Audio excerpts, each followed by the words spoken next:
বদলা নাও, তুমি উত্তম বদলাদাতা, উত্তম বদলা দানকারী আল্লাহ, তুমি তাদের থেকে বদলা নিয়ে নাও। ইসলাম ভঙ্গকারী বিষয়ের মধ্যে হতে 4 নাম্বার বিষয়, যে ব্যক্তি এই বিশ্বাস পোষণ করবে যে আল্লাহর রাসূল সাল্লাল্লাহু আলাইহি ওয়াসাল্লাম যে হেদায়েত নিয়ে এসেছিলেন সেই হেদায়েতটি পরিপূর্ণ নয়, এই বিশ্বাস করা যে আল্লাহর রাসূল সাল্লাল্লাহু আলাইহি ওয়াসাল্লাম যেই হিদায়েত বা পথ নির্দেশনা নিয়ে এসেছেন নবীর এই হেদায়েতটি পরিপূর্ণ নয়, এবং নবীর এই হেদায়েতের চাইতে উত্তম হেদায়েত, উত্তম পথ, উত্তম দিক নির্দেশনা আরো রয়েছে, অথবা অন্যের বিধানকে নবীর বিধানের চেয়ে, অন্যের বিধানকে নবীর বিধানের চাইতে স্বয়ং সম্পূর্ণ মনে করছে, আর নবীর বিধানকে তারা অসম্পূর্ণ মনে করছে, নবীর বিধানকে অসম্পূর্ণ মনে করছে, নিজেদের বিধানকে স্বয়ং সম্পূর্ণ মনে করছে, নবীর আনিত হেদায়েতকে তারা অস্বীকার করছে, অথবা নবীর হেদায়েতের চাইতে উত্তম হেদায়েত, উত্তম পথ আরো কিছু আছে, এই বিষয়ে তারা বিশ্বাস পোষণ করছে। যারা এই বিশ্বাস পোষণ করবে তারা কুফরিতে প্রত্যাবর্তন করবে, যারা এই বিশ্বাস পোষণ করবে তারা আল্লাহর হেদায়েত থেকে দূরে চলে যাবে, যারা এই বিশ্বাস পোষণ করবে তার ইসলাম নষ্ট হয়ে যাবে, যারা এই বিশ্বাস পোষণ করবে তার ঈমান নষ্ট হয়ে যাবে, সেই ঈমানের দায়রা থেকে খারিজ হয়ে যাবে, বের হয়ে যাবে। বিষয়বস্তুটা কি? আল্লাহর রাসূলের উপরে যে হেদায়েত এসেছিল, তিনি যে হেদায়েতটিকে নিয়ে এসেছিলেন এই হেদায়েতের চাইতে উত্তম হেদায়েত আছে এই বলে বিশ্বাস করছে বা ঘোষণা করছে, অথবা এই হেদায়েতটা পরিপূর্ণ নয়, নতুন করে অন্য কোনো পরিপূর্ণতা দেওয়া যাবে, নিজেদের পক্ষ থেকে কোনো হেদায়েতের রাস্তাকে পরিচালনা করা যাবে, এই যারা মনে করবে তাদের ইসলাম থেকে খারিজ হয়ে যাবে, ইসলাম বিনষ্ট হয়ে যাবে। কেননা আল্লাহ সুবহানাহু ওয়া তাআলা রাসূল সাল্লাল্লাহু আলাইহি ওয়াসাল্লামের উপরে যেই হেদায়েতের বাণী পেশ করেছিলেন সেটি কি? কোরআন। সেটি কি? কোরআন, যা এই রমাদান মাসে যা অবতীর্ণ করা হয়েছিল। আল্লাহ তাআলা ইরশাদ করছেন, শাহরু রমাদান আল্লাযী উনজিলা ফীল কোরআন হুদাল লিন-নাস ওয়া বায়িনাতিম মিনাল হুদা ওয়াল ফুরকান। এই রমাদান মাসেই আল্লাহ সুবহানাহু ওয়া তাআলা কোরআনুল কারীমকে অবতীর্ণ করেছেন। কেন তিনি বলছেন হুদাল লিন-নাস? যাতে করে মানুষরা হেদায়েত পায়, মানুষের হেদায়েতের জন্য তিনি কোরআনুল কারীমকে অবতীর্ণ করেছেন। আর কোরআনুল কারীম কার উপরে অবতীর্ণ হয়েছিল?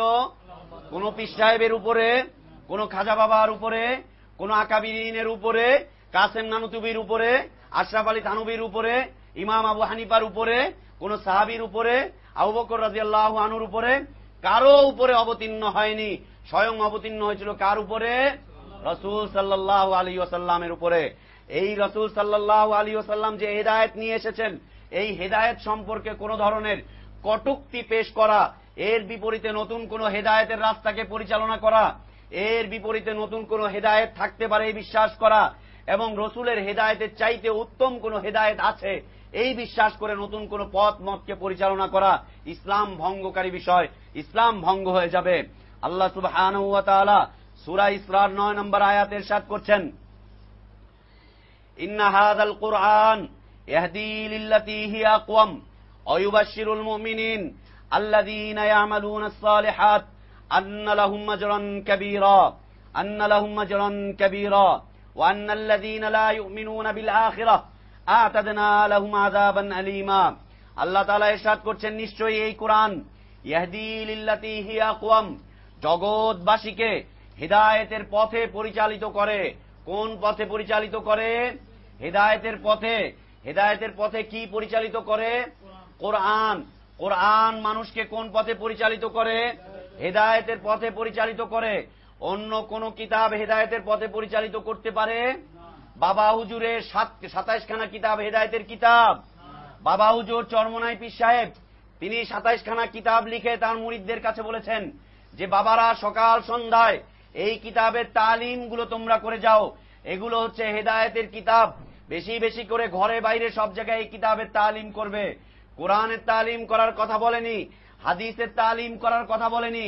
পীর সাহেব, হক্কানি পীর সাহেব তিনি লিখেছেন যে 27 খানা কিতাব লিখে গেলাম, এই কিতাবগুলো তোমরা বেশি বেশি করে প্রচার করবে আর ঘরে বাইরে এর তালিম করবে, তবে তোমরা হেদায়েতের উপরে থাকতে পারবে।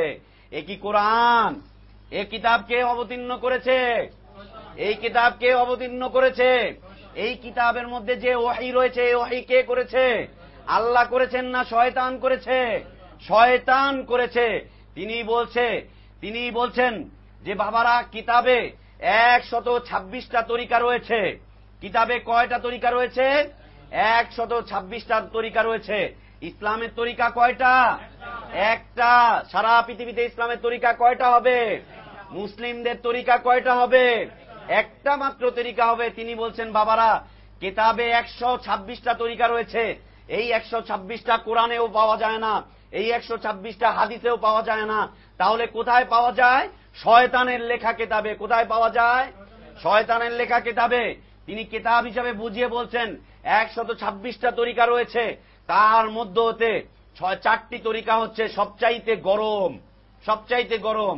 এই 4 তরিকার যে কোনো এক তরিকা মানলে গরম তরিকার মধ্যে প্রবেশ করে কোথায় যাবেন? গরম জায়গায় চলে যাবেন। গরম জায়গা কোথায়? জাহান্নাম। সোজা ওইখানে চলে যাবেন। বলছে তার মধ্যে হতে 4টা তরিকা হচ্ছে সবচাইতে গরম, সবচাইতে শর্ট এবং হট, একদম হটলাইন এবং শর্টকাট তরিকা। নাম উল্লেখ করেছেন চিশতিয়া, সাবেরিয়া, নকশবন্দিয়া, মুজাদ্দেদিয়া। এইগুলা হচ্ছে সবচাইতে শর্ট তরিকা। আর এই 4টা তরিকার সমন্বয় হচ্ছে চরমনায়ের তরিকা। বাবারা এই তরিকায় আসেন, একদম শর্টকাট জান্নাত। সোজা হাত ধরবেন, গরম তরিকার উপরে থাকবেন, আর গরম জায়গার মধ্যে প্রবেশ করবেন, যেই গরম জায়গা হচ্ছে দুনিয়ার আগুনের চাইতে 70 গুণ বেশি গরম। আল্লাহ হেফাজত করুন। কোথায় নিয়ে যেতে চায় মুসলিম উম্মাকে হেদায়েতের নাম নিয়ে? আবার হেদায়া কিতাব, এই কিতাবের শুরুতেই বলছে ইন্নাল হিদায়াতা কাল কোরআন। এটা হচ্ছে হেদায়ার কিতাব, হেদায়েতের কিতাব, কোরআনের মতো একটা কিতাব। তোমার মনে হয় সন্দেহ লাগছে, ওই যে কিতাব আছে দেখে নিও, ওখানে লেখা আছে। লিখছে এটা হচ্ছে কোরআনের মতোই হেদায়েতের কিতাব। এটা পড়লে হেদায়েতের উপরে চলতে পারবে, আর কোনো কিতাব দরকার নেই।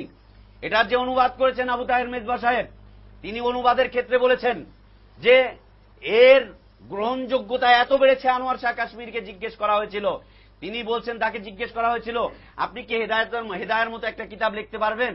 বলছে অসম্ভব কথা, আমি কেন, পৃথিবীবাসী মিলেও লিখতে পারবে না। কোরআন সম্পর্কে যে চ্যালেঞ্জ আল্লাহ দিয়েছেন, তিনি হেদায়েত সম্পর্কে সেই চ্যালেঞ্জ ছুড়ে দিয়েছেন আনোয়ার শাহ কাশ্মীরি। হায় আকাবিরিন, কাদের পিছনে জীবন পার করেছিলাম, কাদের পিছনে জীবন পান করেছিলাম। আরে আকাবির আকাবির, আকাবিরের নামের উপরে থুতু মুতু সব বের হয়ে যায়, সব বের হয়ে যায় আকাবির আকাবির করতে করতে, বুজুর্গ বুজুর্গ করতে করতে। বলছে এটা তো লেখা সম্ভবই নয়। তারপরে তাকে জিজ্ঞেস করা হয়েছে আপনি কি হাদিসের কিতাবগুলোর মতো করে কোন কিতাব লিখতে পারেন? বলে এটা তো কোনো বিষয়ই না, এটা তো সকাল সন্ধ্যার বিষয়, সকাল সন্ধ্যার বিষয় হাদিসের মতো কিতাব লেখা। কিন্তু হেদায়ের মতো এত বড় একটা বাজে কিতাব লেখা, আসলেও তিনি সত্য কথাই বলছেন, আসলেও তিনি সত্য কথা বলছেন, ভালো কথাই বলেছেন যে হেদায়ের মতো এত বড় একটা বাতিল কিতাব লেখা তার পক্ষে সম্ভব না। এই আনোয়ার শাহ কাশ্মীরি সম্পর্কে তার নাতি বলেছিলেন শফিকুর রহমান কাশ্মীরি, এখনো সে বেঁচে আছে, শাহ শফিকুর রহমান কাশ্মীরি।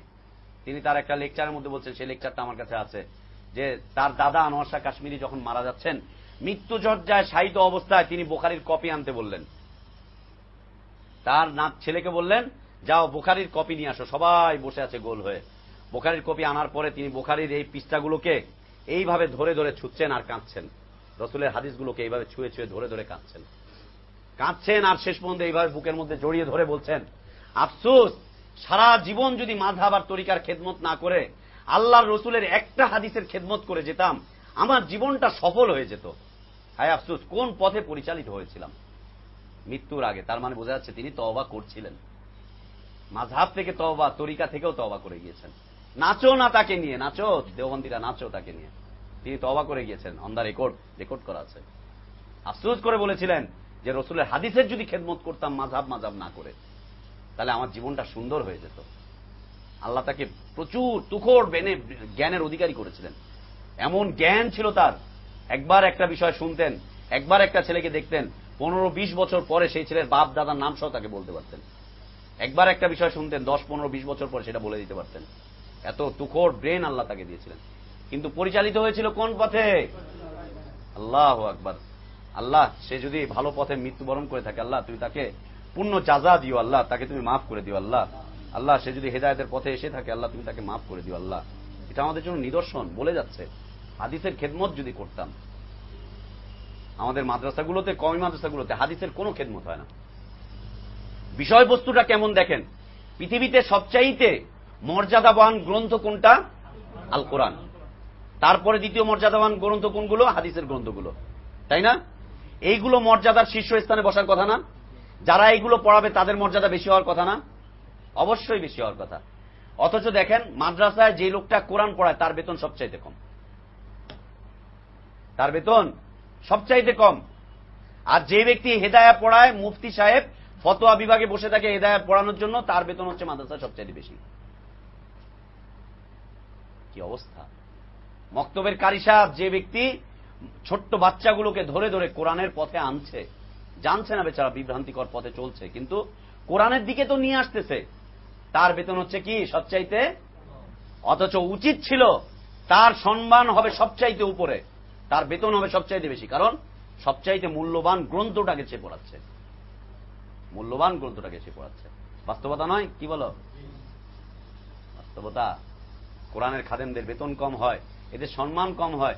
মাদ্রাসার অন্য টিচাররা এদেরকে মূল্যায়নই করে না, যারা কোরআন পড়ায়। হেফখানার টিচার আর মক্তবের টিচারদের মূল্যায়নই করে না, এমনি দেখে অমনি দেখে। ছাত্ররা তো তাদের মনেই করে না, কারণ তারা এখন ফেকা পড়ে, ফেকা পড়ে। কোরআনকে মানার কোরআনের যারা পড়ায় তাদেরকে মূল্যায়ন করার সময় আছে নাকি? ফেকা পড়ছে তারা।